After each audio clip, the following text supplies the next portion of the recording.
بسم اللہ الرحمن الرحیم۔ عقیدہ ختم نبوت کریم آقا صلی اللہ تعالی علیہ وسلم اللہ کے آخری نبی ہیں۔ حضور علیہ السلام نے فرمایا کہ میرے بعد 30 دجال آئیں گے جو کہیں گے کہ ہم برحق پیغمبر ہیں، نبی ہیں، سچے پیغمبر ہیں، لیکن حضور نے فرمایا کہ وہ سارے کے سارے جھوٹے ہوں گے، کذاب ہوں گے، دجال ہوں گے، حالانکہ اللہ نے مجھے اپنا آخری نبی بنا کر بھیجا۔ آقا کریم صلی اللہ تعالی علیہ وسلم کی حیات مبارکہ میں مسیلمہ کذاب نے بھی نبوت کا اعلان کیا، اسود عنسی نے بھی کیا، اس کے بعد طلحہ اسدی کا بھی ذکر ملتا ہے، سجاہ نامی عورت نے بھی نبوت کا اعلان کیا، اس کے علاوہ حمدان کا ذکر ملتا ہے، اس کے علاوہ مختار سقفی کا ذکر ملتا ہے،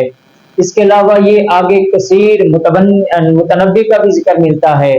کہ ایسا سلسلہ چلتا رہا ایسے دجالوں کا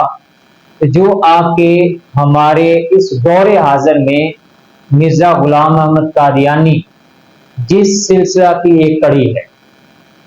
مرزا غلام احمد قادیانی یہ 1840 میں پیدا ہوا، 1880 تک یہ یہی کہتا تھا، ضالع اوہام میں اس نے خود اقرار کیا کہ حضور علیہ السلام اللہ کے آخری پیغمبر ہیں۔ اللہ وعدہ کر چکا ہے کہ وہ آخری پیغمبر ہیں، ان کے بعد کوئی نہیں آئے گا۔ پھر اس نے 1886 میں مسیح موعود کا دعویٰ کیا، 1901 میں جا کے اس نے نبوت کا اعلان کر دیا۔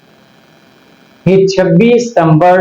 1908 میں برنس روڈ پر لاہور میں اللہ تعالیٰ نے اس فتنے کو ذلت کی موت سلا دی، جو کہ اس کی موت واش روم میں۔ تو اس حوالہ سے وہ تو مر گیا، لیکن ایک بہت عظیم فتنہ جو ہے وہ پاکستان میں چھوڑ، اس فتنے کی زد میں آپ کے کئی جو بھولے بالے مسلمان ہیں جن کو اسلام کا نہیں پتا، شریعت کا نہیں پتا، ختم نبوت کا نہیں پتا، وہ ان کے گرویدہ ہو گئے، اور جنہوں نے اسلام، کئی لوگوں نے جو اسلام کو چھوڑ دیا۔ تو علماء اسلام نے اس بارے میں بڑی کوششیں کی، بڑی کاوشیں کی، کہ جن میں یہ پاکستان میں کوششوں اور کاوشوں کے نتیجے میں 7 ستمبر 1974 میں ایک باقاعدہ سینٹ نے اور قومی اسمبلی نے بل پاس کیا، جس کے مطابق قادیانیوں کو مکمل کافر قرار دیا گیا اور اقلیت قرار دیا گیا۔ اس میں کچھ شکے بھی یہ تھی کہ مسلمان قادیانی اپنی مسجد کو، اپنی عبادت گاہ کو مسجد نہیں کہہ سکیں گے، اپنی تحریر تقریر میں اسلام کے شعار کو نہیں استعمال کر سکیں گے۔ اس کے علاوہ اور بھی کئی شکے تھے، اپنے آپ کو مسلمان نہیں کہلوا سکتے ہیں،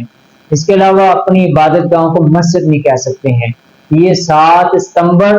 1974 کو اللہ تبارک و تعالی نے علماء اسلام کے ذریعے سے، اور اللہ تعالیٰ نے پاکستان پر یہ احسان عظیم فرمایا کہ ان کو اقلیت قرار دے دیا گیا۔